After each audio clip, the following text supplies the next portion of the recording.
Personal namang nag-ikot si Pangulong Bongbong Marcos sa mga binahang lugar sa Valenzuela at Navotas. Ininspeksyon din niya ang nasirang floodgate. Yan ang pampagising na balita ni Brian Basa.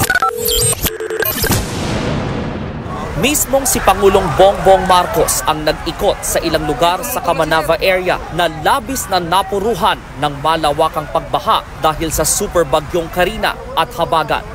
Kasama ang ilang miyembro ng gabinete, sumampa sa military truck ang Pangulo para personal na kumustahin ang mga residenteng binaha sa Valenzuela.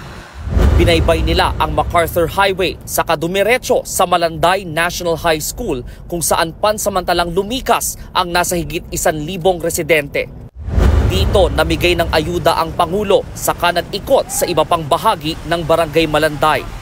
Nadaanan din ni PBBM ang iba pang binaha sa Malabon habang papunta sa Navotas.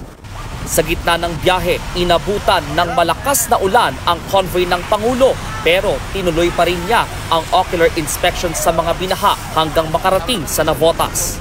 Dito, ininspeksyon agad ni PBBM ang nasirang floodgate na nabangga ng sumadsad na barge.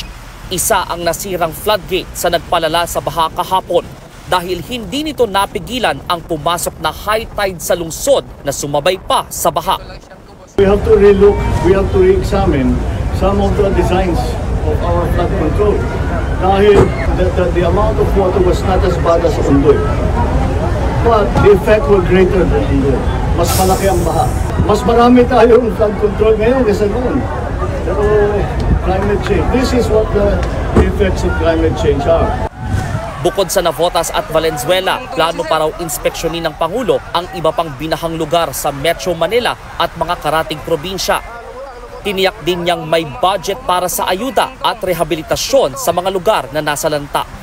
Bukod naman sa mismong ocular inspection, naging abala rin kanina ang Pangulo sa situational briefing kasama ang mga miyembro ng gabinete sa palasyo.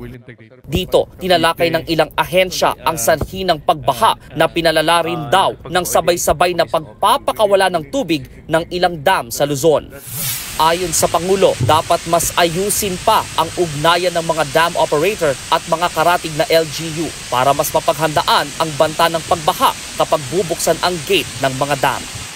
Nagbabalita mula sa Frontline, Brian Basa, News 5.